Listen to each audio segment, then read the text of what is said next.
Chaque jour, Charles et Carole vous présentent la leçon de l'école du sabbat.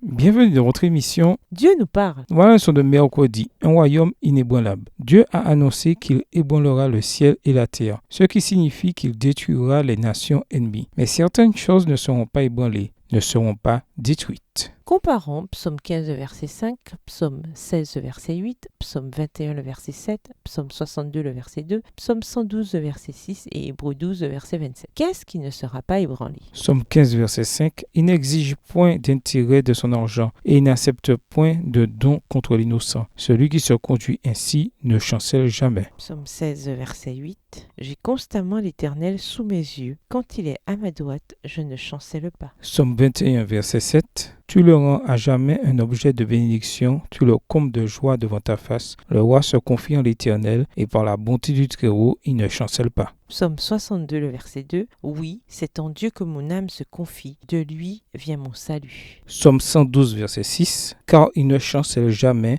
la mémoire du juste dure toujours. Hébreux 12, verset 27, ces mots, une fois encore, indiquent le changement des choses ébranlées comme étant faites pour un temps, afin que les choses inébranlables subsistent. De nombreuses traductions modernes d'Hébreux 12, verset 27 laissent entendre que cet ébranlement du ciel et de la terre signifie qu'ils seront supprimés et disparaîtront à jamais. Mais la Bible est claire. Dieu créera un nouveau ciel et une nouvelle terre. Ésaïe 65, verset 17. Apocalypse 21, versets 1 à 4. Et nous serons ressuscités et aurons un nouveau corps. 1 Thessaloniciens 4, versets 13 à 17. Philippiens 3, verset 20. Sur cette terre. Ainsi, cet ébranlement implique la purification et la rénovation de la création et non sa suppression totale. Ce qui est là sera recréé et deviendra l'endroit où vivront les rachetés. En revanche, certaines choses ne seront pas ébranlées, parmi elles les justes. Ils ne seront pas ébranlés parce qu'ils ont confiance en Dieu. Le Créateur les soutient et garantit leur survie. Remarquez que dans Hébreux, la permanence et la stabilité sont associées à Jésus. Hébreux 1, verset 10 à 12 dit de Jésus, « C'est toi, Seigneur, qui as fondé la terre au commencement et les cieux sont l'ouvrage de tes mains. Ils disparaîtront, mais toi, tu demeures. Ils s'useront tout comme un vêtement, tu les rouleras comme un habit et ils seront changés comme un vêtement. Mais toi, tu es le même et tes années ne finiront pas. » Hébreux dit également que la prêtrise de Jésus demeure pour toujours. Hébreux 7, verset 3 et 24. Tout comme l'héritage est racheté. Hébreux 10, verset 34. Au jugement final, ceux qui sont en Jésus ne seront pas ébranlés. Somme 46, verset 6. Hébreux 12, verset 28 dit également que nous recevrons un royaume inébranlable. Il s'agit d'une référence à Daniel 7, le verset 18, qui dit que les saints recevront le royaume et le posséderont éternellement, dans la version second 21. Il s'agit du royaume qui ne sera jamais détruit, dont il est question dans Daniel 2, le verset 44. Ce royaume appartient au Fils, mais il le partagera avec nous. Apocalypse 20, le verset 4, dit que nous jugerons avec lui les puissances du mal qui nous ont persécutés. 1 Corinthiens 6, le verset 3. En ce moment, êtes-vous ébranlé? Si vous ne vous en sortez pas si bien, quel choix pouvez-vous faire pour vous faire aider dans ce domaine important? Lisons Hébreux 4, verset 14. Lisons Éphésiens 4, verset 14. Éphésiens 4, verset 14. Afin que nous ne soyons plus des enfants flottants et emportés à tout vent de doctrine par la tromperie des hommes, par leur ruse dans les moyens de séduction. Au revoir. Et à demain si Dieu veut.